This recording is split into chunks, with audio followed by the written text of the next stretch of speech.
Hey, how's it going, everybody? Charlie Wilson here, aka Sinister Charlie. Welcome back.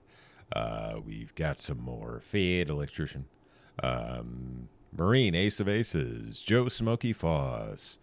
I don't know who this is. Just like most of these, I don't know who they are.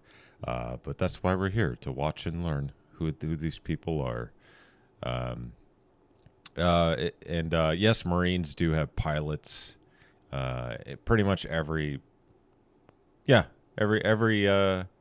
branch in the military has pilots. Just to let you know, it's not just the Air Force. If you were confused about that, I think the Navy might have more planes than the Air Force, but I could be wrong. Anyway, go.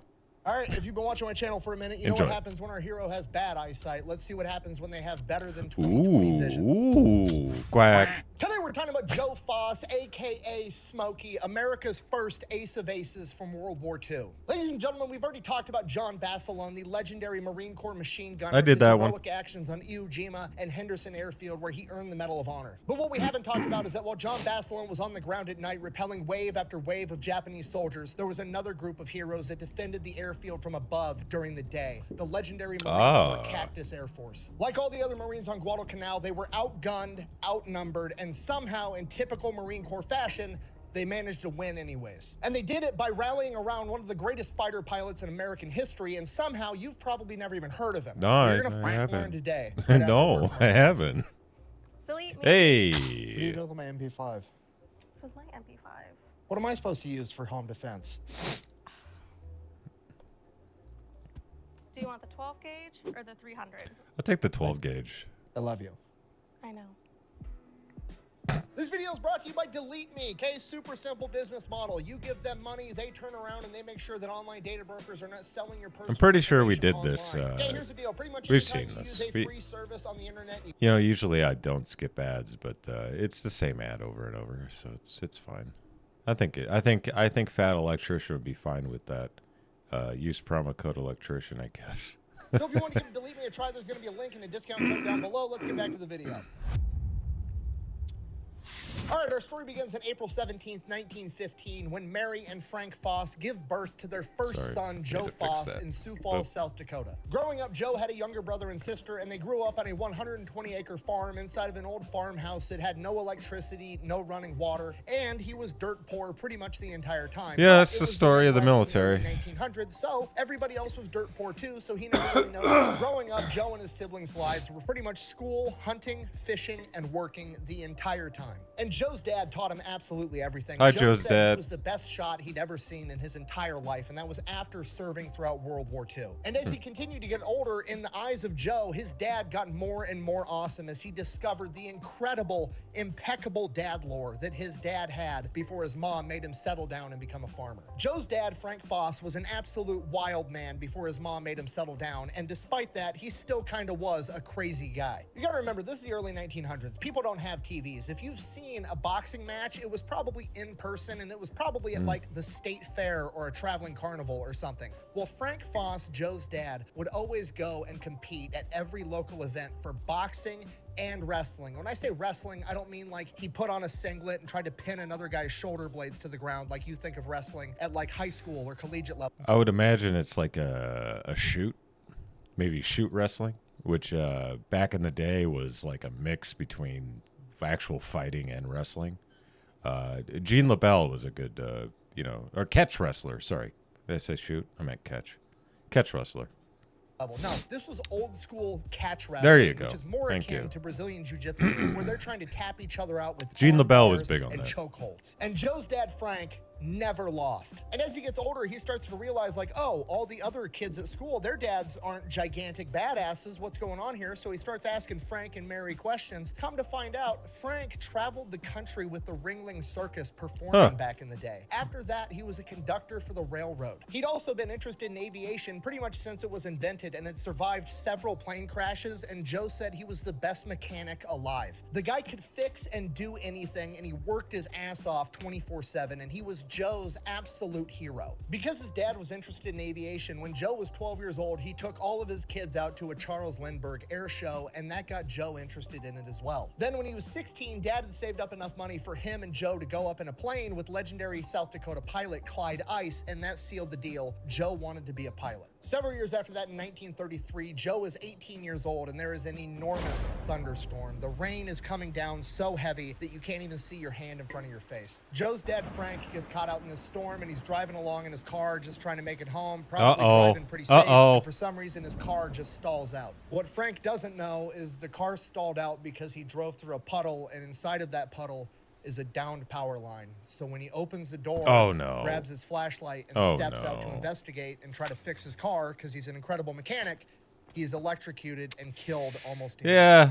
At 18 years old, Joe Foss has just lost his dad, his best friend, and his hero all at once. Despite that, he does exactly what he thinks his dad would have done. He becomes the man of the house. He starts running the farm. He works 2 jobs and somehow manages to still finish and graduate high school his senior year. Despite managing all of this, basically taking over his dad's entire life, he still is aspiring to be a pilot, so he tries to go to college. He gets accepted, but he makes it through the first semester, and he can't manage it. He can't make enough money, help raise his family, and do college all at the same time, so he's forced to drop out, and the dude just goes to work. Every moment he's not sleeping, he is working his ass off. By 1936, 3 years after his dad passed away, he had made enough money to pay off his family farm. And by that point, his younger brother was old enough to at least manage the farm by himself to the point of breaking even without the mortgage hanging over his head. So he turns the entire farm over to his brother and his mother, and he goes off to college. And this kind of sets the tone for the rest of Joe's life. He is the old guy right out of the gate. He is a 21-year-old freshman in college. All the other kids are 17, 18 years old. And here's Joe, 21-year-old man, already been through the ringer in life, but here he is. So he makes the best of it. He tries to, follow in his dad's footsteps. He gets involved in boxing. He plays football. He's not super great at either one, but he does pretty well. While he's doing that, he's working at the college as a janitor to pay off his tuition, and he's taking all of his extra money and spending that on flying lessons so he can learn to become a pilot. So he goes on, he graduates college, he becomes a pilot, he's got like 100 hours of flight time. In 1939, he joins the civilian pilot program, racks up even more flight time, and then in 1940, it's looking like we're gonna go off to war. So Joe is figuring like, okay, well, if I don't volunteer now, I'm gonna end up getting drafted, so I might as well volunteer, and that's gonna give me the best shot I can get at going off to become a fighter pilot, because that's what he wants to do. Not only is Joe gonna volunteer to be a fighter pilot, he is going to volunteer to be a fighter pilot in the United States Marine Corps, because he knows that the Marine Corps always gets into the action first. The problem is, in order to do that, he has to make it all the way to Minneapolis, Minnesota from Sioux Falls, South Dakota. Would you? So he hitchhikes the entire way there. If you're from Minnesota, I'm sorry. I'm sorry. I just never saw the appeal of Minnesota. If you live there, it's probably very lovely.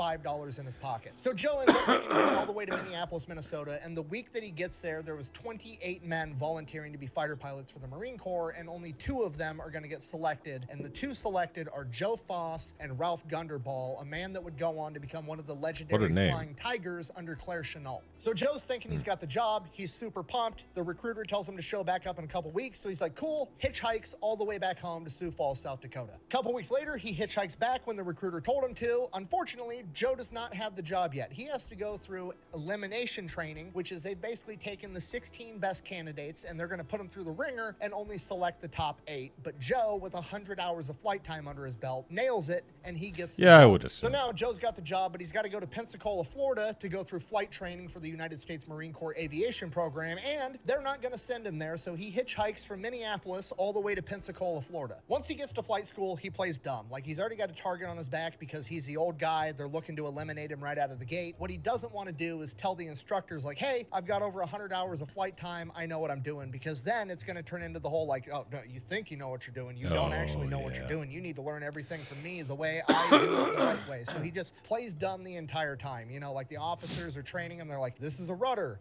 That's a propeller. He's like, ooh, yeah, wow, I'm learning so much the entire time. Regardless, he crushes the entire flight program, ends up graduating. After graduating, Joe's allowed to request any type of service that he wants, so he requests to be a fighter pilot and is immediately denied because he's apparently too old, being like 25, 26 years old at this point in time. I'm old.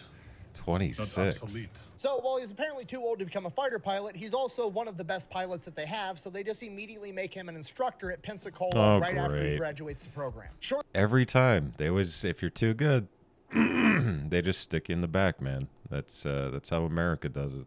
Shortly after that, Japan ends up attacking Pearl Harbor. At this point, Joe realizes shit's going to hit the fan. They're going to war. He does not want to be stuck in Pensacola, Florida, being a flight instructor, so he starts volunteering for anything and everything he could possibly get into, and the first thing that accepts him is a photo reconnaissance unit. So Joe goes into this camera program, and he quickly realizes that most of these guys aren't actually aviators. A lot of them are professional photographers and camera people, and they know cameras inside and out already, which is the majority of what he needs to learn for the course, and he can't keep up. There's so much to learn with these cameras. He ends up training with these cameras 16 hours a day so that he can graduate through this course at the top of his class. After graduating, he ends up getting promoted to first lieutenant and shipped out to San Diego, California, presumably to go to war here pretty soon. The obvious problem being he wants to be a fighter pilot and not a camera guy, but anything that'll get him closer to combat is apparently the right way to go. But once he does get to San Diego, California, he does get some good news because his college sweetheart, June, had actually taken a job at a medical center in San Diego, California. Hell yeah, June. Knowing that most Marines end up there eventually,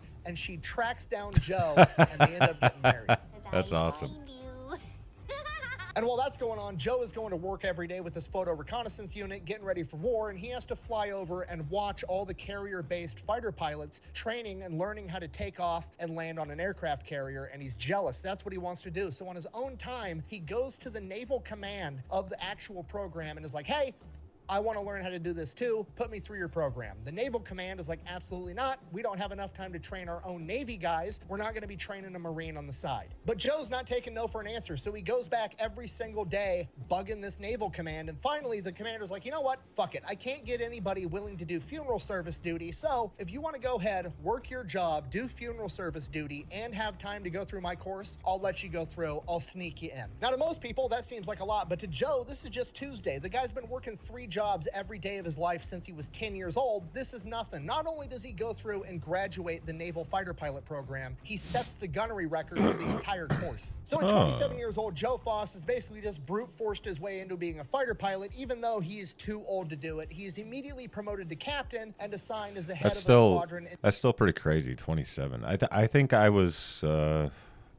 26 when I got out of the Navy back in 2011. It's just weird. That's not that old. VMF-1. And VMF-1 is headed to the Pacific. Where in the Pacific, he has no idea because everything's a big secret. They're worried about spies. It's wartime. Everybody's paranoid. So he's basically just told, like, kiss your wife goodbye, get your ass on the boat, we're going. Ooh.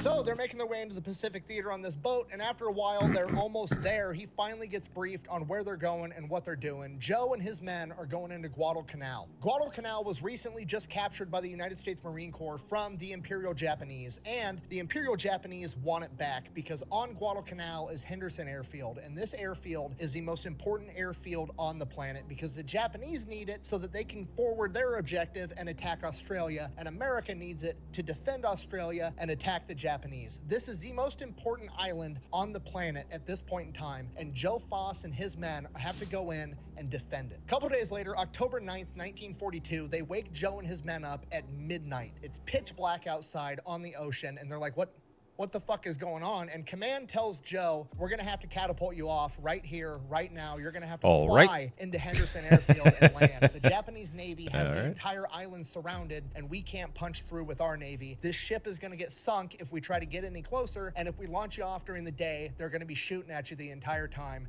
This is the best bet. Okay, and just so we're on the same page, this is kind of a big deal. Like, this is very dangerous. The Grumman F-4F Wildcat fighter that they're going to be flying is not a nighttime airplane. It doesn't have nighttime navigation equipment. It wasn't designed to fly at night, navigate at night, land at night, and now they're just going to yeet his ass off a ship surrounded by the enemy. He's going to have to fly sneakily into the island and land on an airstrip with a terrain that he's not even familiar with. But hey, I guess that's what we're doing, so that's exactly what Joe does. Gets launched off the ship, takes off, makes it to Henderson Field, lands. He's got 11 other men with him. The next morning, all the pilots that they're relieving are super pumped to leave. Joe, being the commander, like, goes to the veterans that have been fighting in combat and is like, hey, would you mind giving us and the guys some pointers? You know, we're new, we're fresh, we haven't been in combat yet. You guys are the veterans here. How about you know, stick around for a little bit, train us and help us out? And they pretty much look Joe in the eye and tell him it doesn't matter, you guys will all be veterans in a day or two anyways.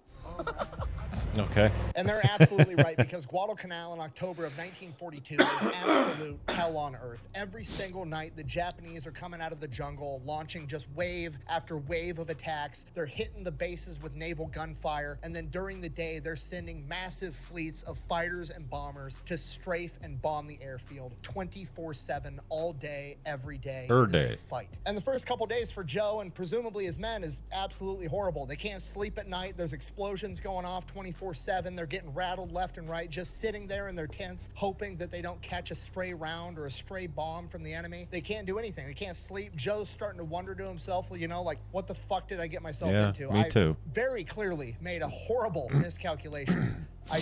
I got that feeling once, once or twice in Iraq. But other than, actually, you know what? I think I had a worse feeling when I was in Okinawa and I was just doing camp maintenance. I did plumbing and HVAC when I was in the Navy, but I did convoy security when I was in Iraq. Honestly, yeah, never mind. Okinawa was worse. I shouldn't be here. This is a mistake. Okinawa was the depressing. Next day, October 13th, 1942, Joe's up. It's his turn at bat. The Marines have been fighting off land forces all night long. Daylight is here, and there is a formation of 32 Japanese bombers and Zeros coming in, and Joe has to go up, leading a flight of 7 Wildcats to intercept. So Joe and his men get up in the air. They're fighting with the Japanese. Joe hones in on this little formation of 4 Japanese Zeros. He's already up above him, so he goes and dives, shoots down, blows one to pieces, dives right past the other 3. Big problem now, he's got 3 Zeros on his tail. So now Joe's shitting his pants. He shouldn't be here. He's got 3 Zeros on his tail. They're shooting at him. He can hear the bullets hitting his plane, and he's like, this is it.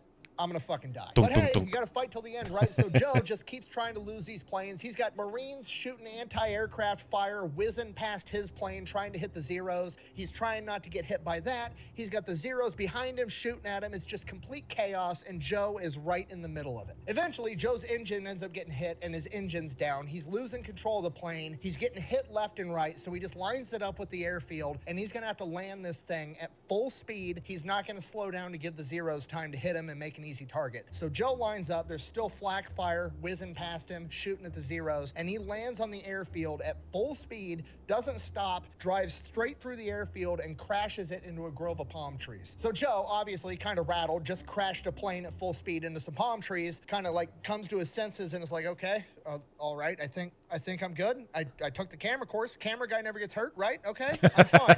Completely unscathed after crashing this Camera plane. guy never gets Climbs out of hurt. his plane and starts walking back to the airfield. He gets there. Everybody is shocked that he survived. They didn't even bother to go check on him because they thought for sure he had died. And the entire time he was walking back to the airstrip, he's thinking to himself, like, I got to get the fuck off this island. This sucks. I've made a horrible miscalculation. But as he comes back up, people see that he survived and they start cheering and clapping and patting him on the back. The Japanese planes have retreated and he has shot down one of the superior Japanese Zero fighters and lived to tell the tale. He's a hero. The mechanics go, they check on his plane. They count over 250 bullet holes in his plane, and he still managed to crash land the thing into a tree and walk out completely unscathed. It is apparent to everybody but Joe at this point that he is in fact the main character. He's the camera guy that never gets hurt. He is in fact wearing the plot armor. And as Joe's like looking around, still in shock, shaking hands, getting patted on the back, he's looking, and it's all 17 and 18-year-old kids that are pumped because he actually pulled it off. He survived. He shot down a Japanese Zero, and Joe comes to the realization that he's got to be the main character too. He doesn't just see a bunch of other Marines. He sees his little brother and his little sister in the faces of those 17 and 18-year-old kids that are now looking up to him the same way that his siblings did after his dad died. Looking back on it later in life, Joe said, and I quote, "The look I saw in them, they were depending on me. I've never gotten over it. I just figured I got to lead. These kids are going to depend on me, and I've got the experience. I can lead these kids,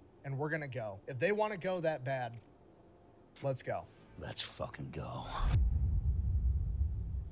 And with that, it's no longer Joe Foss's goal to simply survive and make it off this island. It is now his goal to fucking win. If he could be the man of the house at 18, he's gonna be the man of the sky over Henderson Field at 27. The next day, October 14th, Japanese show up again. So does Joe, shoots down another zero, crash lands his plane again. 3 days later, October 18th, right. Japanese show up again. Joe shows up again too. This time he shoots down 2 zeros and a bomber, becoming an ace in his first 9 days on Guadalcanal. But it's not just Joe doing it all alone. All the other Wildcats that Joe is leading into combat adopt the nickname Foss's Flying Circus, and they are fucking up the Japanese planes. 2 days later, October 20th, Joe goes up, shoots down another 2 zeros. 3 days after that, October 23rd, he goes up and shoots down 4 zeros in a single run. And now, after a whopping 2 weeks on the island, Joe's really starting to get his feet underneath him. He knows what he needs to be doing. The Wildcats have 6 50 caliber machine guns on the front, but the problem is you run out of ammunition too quick, and Joe is a hyper-aggressive, super accurate gunner. He likes to get right on top of his prey before he shoots him down, and if he has 6 guns firing all at once, he's gonna burn through his ammo too quick, and he's gonna waste too many bullets on a singular plane. So he actually goes and has the mechanics remove 2 of the 6 machine guns on his plane so that he can conserve ammo while shooting down as many planes as possible. And by this point, the Japanese are getting pissed. They have the entire island surrounded. The Marines are cut off. They shouldn't be able to keep resisting to the degree that they are, but the Marines are somehow pulling it off. Every night, Marines like John Basilone are out on the front lines, repelling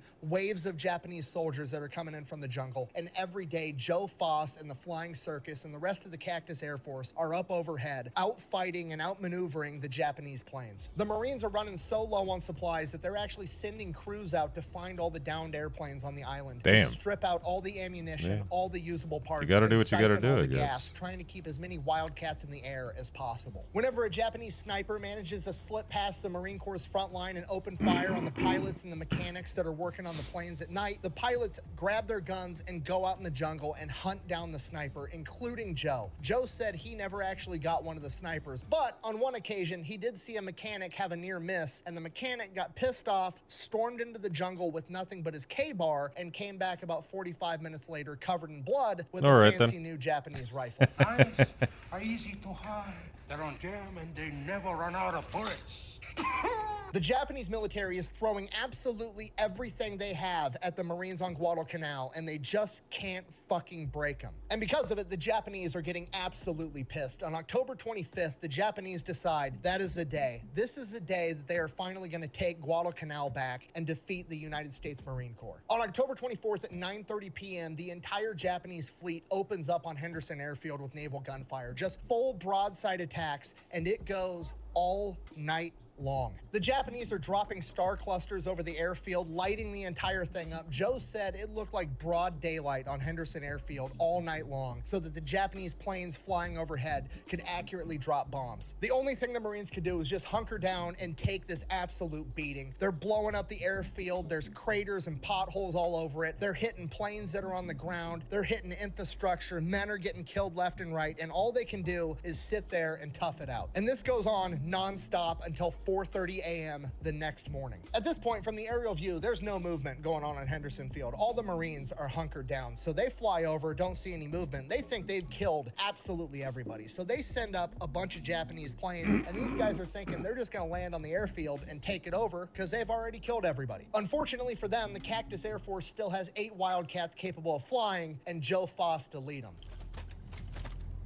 My turn. So Joe Foss and the Flying Circus get in their Wildcats. They go to take off. The airfield is so damaged that 2 of them end up crashing and don't make it into the air. It is now Joe and 5 other Wildcats going toe-to-toe with the Japanese Air Force. Joe gets up in the air, immediately shoots down 2 zeros. He's out of ammo, circles back, lands, and it is like a NASCAR pit stop. They get him more gas, more ammo. He's back up in the air, goes back up, and shoots down 3 more, becoming the Marine Corps' first ever ace in a day. The rest of the Flying Circus manages to shoot down 14 more planes, sending the Japanese packing for the day. After repelling the Japanese, they get a little bit of a break at this point in time because the Japanese kind of have to take a step back and figure out what the fuck they're going to do next. They've just thrown absolutely everything they had at the Marines, and they threw it right back. And unbeknownst to Joe, back home, he is now one of the most high-profile men in this entire war, shooting down 15 enemy planes in 12 days. After the Japanese get refitted, they attack again on November 7th. Joe and the Flying Circus go up to intercept again. Joe manages manages to shoot down 1 Zero and 2 recon planes. The rest of the Flying Circus shoots down the 4 other Zeros, wiping out the entire flight. As Joe circles back around, and as he starts approaching, he sees parachutes, and as he gets closer, he realizes there's no pilots inside of these parachute rigs. It's just the rig itself floating down towards the ocean, and he has no idea where the pilots went. He's like, okay, what's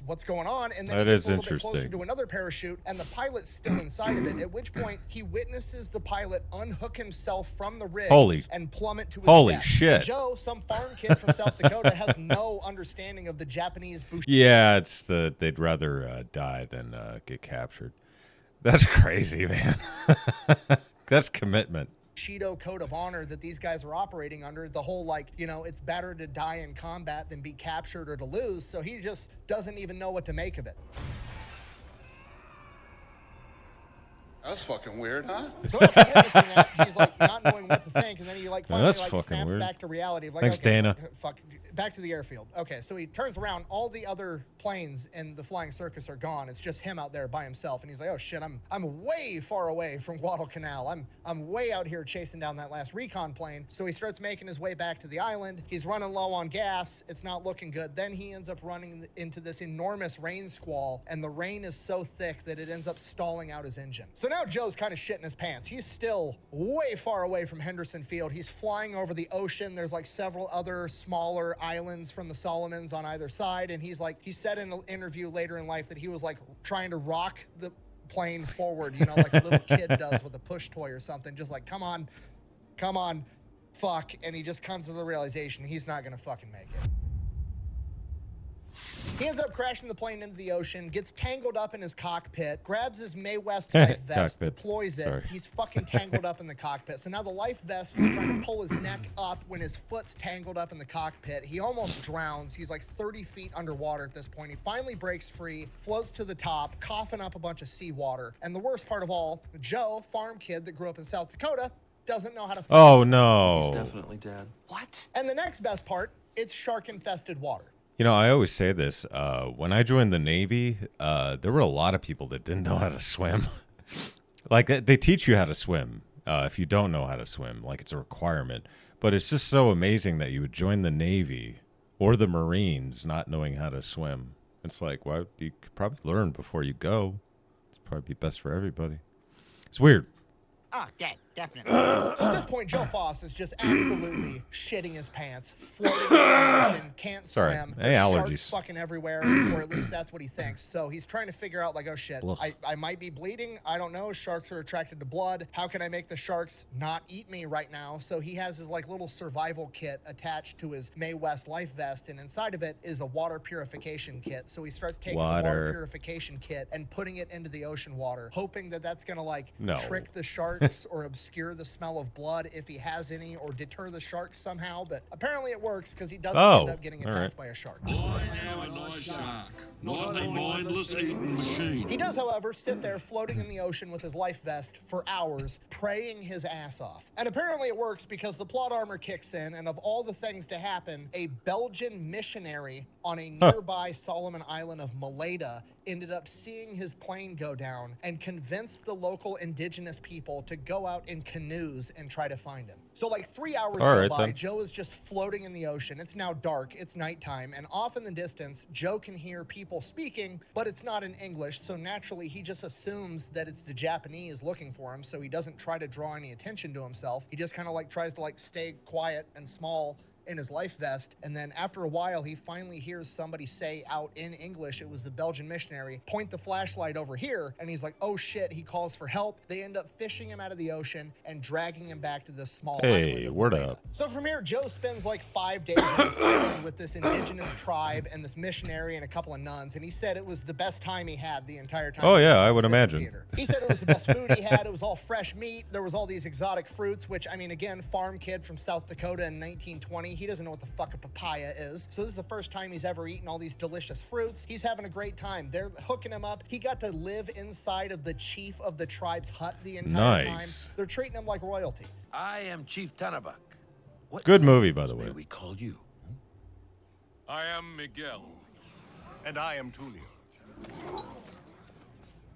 And they call us Miguel and Tulio. Eventually, the missionary and the nuns somehow end up getting word back to Henderson Airfield that they have this guy, and they send a Catalina flying boat out to Maleta, and they pick him up. So Joe shows back up to Henderson Airfield, gets right back to work. November 12th, the Japanese show up again. But this time, it's like 60 Japanese planes, and they're launching a massive attack trying to dive bomb American ships that are sending in reinforcements and supplies to Henderson Airfield. So Foss leaps into action, swoops down, shoots down 2 torpedo bombers and a Zero, and now he's out of ammo. So now there's nothing he can do. He's got to cut, run, go get more ammo, more fuel, and leave these ships as sitting ducks. But he comes up with an idea. Rather than turning back around and running, he goes up and circles around the ships super high up in the air, acting like he's a recon plane. And in doing this, Joe manages to trick the Japanese into thinking that he's a scout for a much larger American formation, and that this entire thing is a setup. These boats don't actually have reinforcements on them, and it's all bait trying to get the Japanese to send their whole air force out so that an even bigger American formation can come out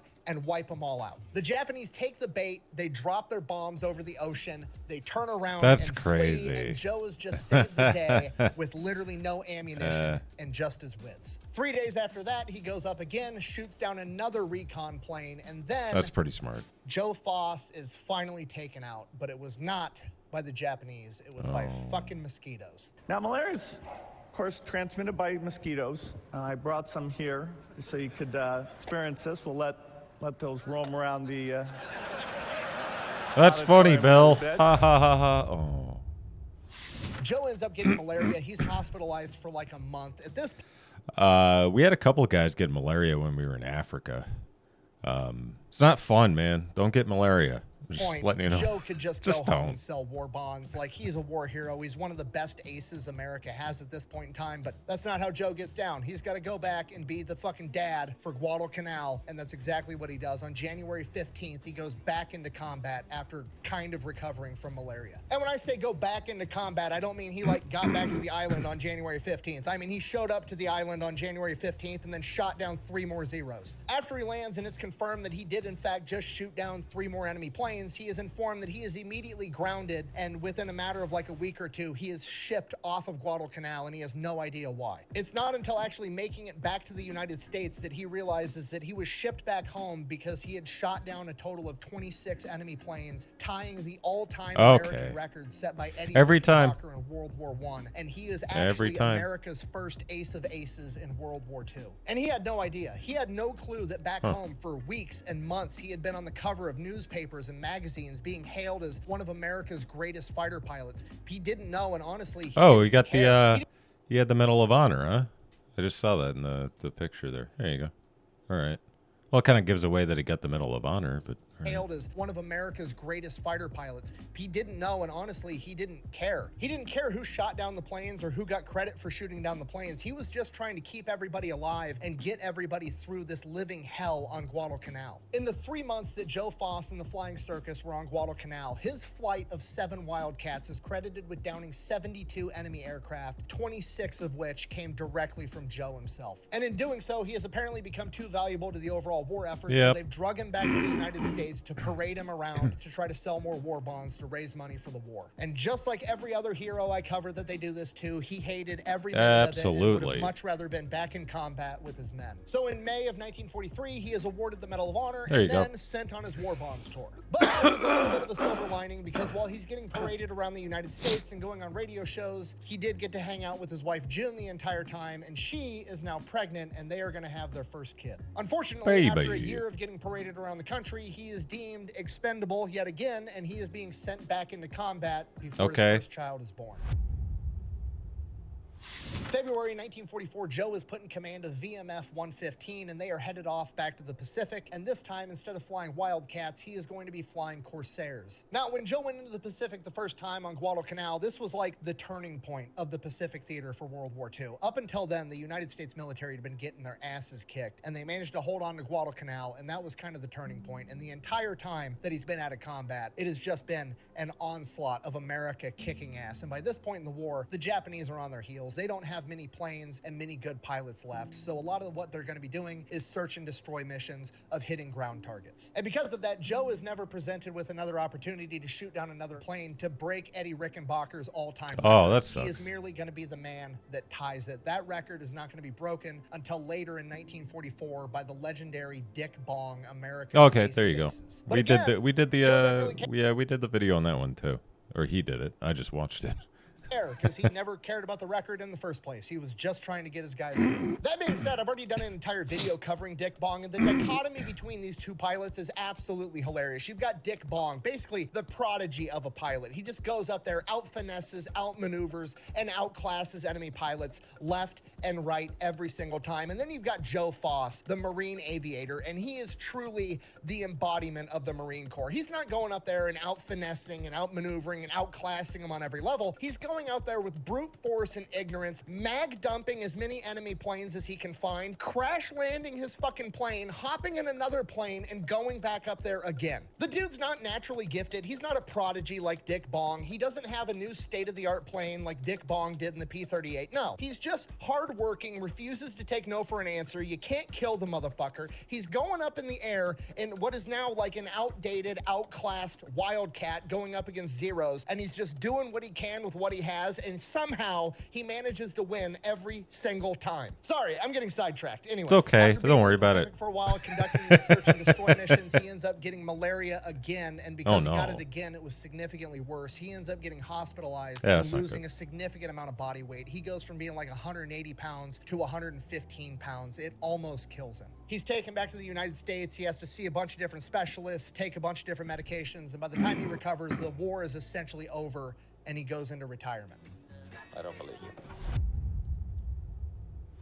And from here, Joe Foss decides to go on what I can only describe as the world's greatest saga of side quests, maybe ever. So he gets done doing all the military stuff, gets back home to South Dakota, pulls together whatever money he has, links up with one of his other pilot buddies from World War II. They pool their money together, they buy a trailer. This guy's family lives on one half, Joe and his wife and his daughter live on the other half, and him and his buddy just go hunting for an entire year straight. Hey, During word this up. time, he ends up having another daughter, and after a year of hunting, he gets that out of his system, and then his family starts having health problems. June, his wife, is having diabetic-related issues, and his first daughter, Cheryl, is diagnosed with cerebral palsy. So at this point, shit's kind of hitting the fan back at home. He realizes, okay, time to put the daddy pants back on and get to work, and that's exactly what he does. So Joe Foss and his war buddy that he's been living with and hunting with for the past year, who was also a pilot in World War II by the name of Duke Corning, they end up starting a crop dust spraying business together. Hey, word up. Foss Spraying, and it becomes outrageously successful. So successful that they end up buying the local Studebaker franchise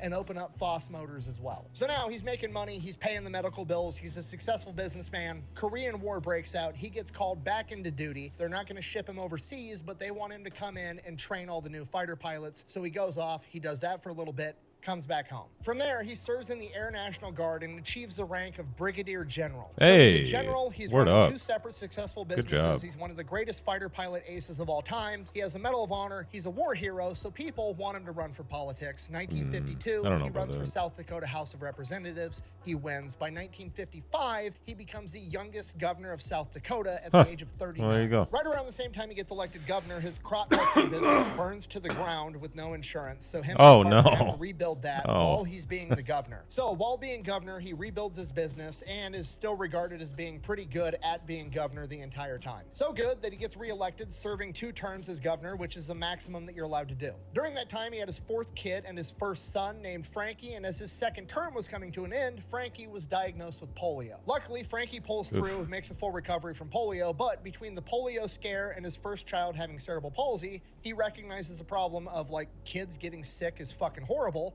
and Joe likes to fix problems, so that's exactly what he does. So he goes and creates a children's hospital, the Children's Care Hospital and School of Sioux Falls, South Dakota. But that's not enough, so he becomes the national president of the Crippled Children and Adult Society. So he serves his term at doing that, and then shortly afterward, he's on a business trip, and while he's on this business trip, he meets somebody, and they're like, oh, hey, you've done all kinds of crazy shit. How would you like to be the commissioner of the AFL, the American Football League, the All direct right. competitor to the NFL, the National Football League? league. So Joe Foss is like, fuck it, sure, why not? He is the AFL commissioner from Really? 1959 till 1966, and during that time they became a major competitor to the That's NFL, awesome. at which point Joe Foss proposes the idea of like, hey, what if we had like a national championship game of Super the Bowl. best team in the AFL? That's where the first Super Bowl was.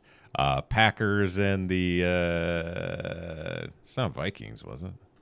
Versus the best team in the NFL, which eventually would lead to the creation of the fucking Super Bowl. Okay, I mean, I'm losing track, so this is more for me than it is for you, but just so we're all on the same page. The Ace of Aces in World War II, Medal of Honor, War Hero, gotcha. Successful business Probably. owner, governor, Yeah, why founded not? a children's Throw that in there, hospital, too. served in a national Yeah, you never children's know. organization, created the Sure, motherfucking I mean, Super who Bowl, knows about and he's that? still not done. Then, because he's like super into hunting and outdoor stuff, he ends up getting his own TV show that becomes outrageously popular, The American Sportsman, that he hosts from 1967 till 1974. And then he goes on to be the president of the NRA, the National Rifle Jesus. Association, during the Stop doing 1980s, things, and Joe. then he finally retires and gets to live happily ever after. But before he would pass away, he would make headlines one last time in 2002 at the age of 87 years old. In 2002, 87-year-old Joe Foss, war hero, governor, philanthropist, businessman, TV show host, Lot of NFL things. Super Bowl creator Joe Foss was boarding a plane to go from Sioux Falls, South Dakota to Arlington, Virginia. Don't know why. If I had to make my bet, in the twilight of his life, maybe he was going to a particular cemetery that's kind of famous to see a lot of his dead buddies at the end of his life. So he boards the plane, or at least attempts to, but he gets stopped by the TSA. Why does he get stopped by the TSA? Because they think that his Medal of Honor is a fucking ninja throwing star. Oh and my don't wanna let him God. keep it. Get rid of the TSA right now. I was going to say the NSA. We could do that too. Jesus Christ. I want to shit on the TSA, but it's 2002 and 9/11 just happened. So Still, man, come on. I get it. Ugh. like, I understand they're at a heightened level of everything. So I'm just going to blame it on young kids not knowing literally anything. You know, like you see the internet videos of people calling the cops because somebody thinks a $2 bill isn't real and they think it's counterfeit. And then the cops show up and the cops have never seen a $2 bill either. It's like that. Okay, so just for the record, for all the young kids in the audience, this is a fucking Medal of Honor. Now show a $2 bill. It's not a ninja throwing star. Regular can of backer, you say? No, says I.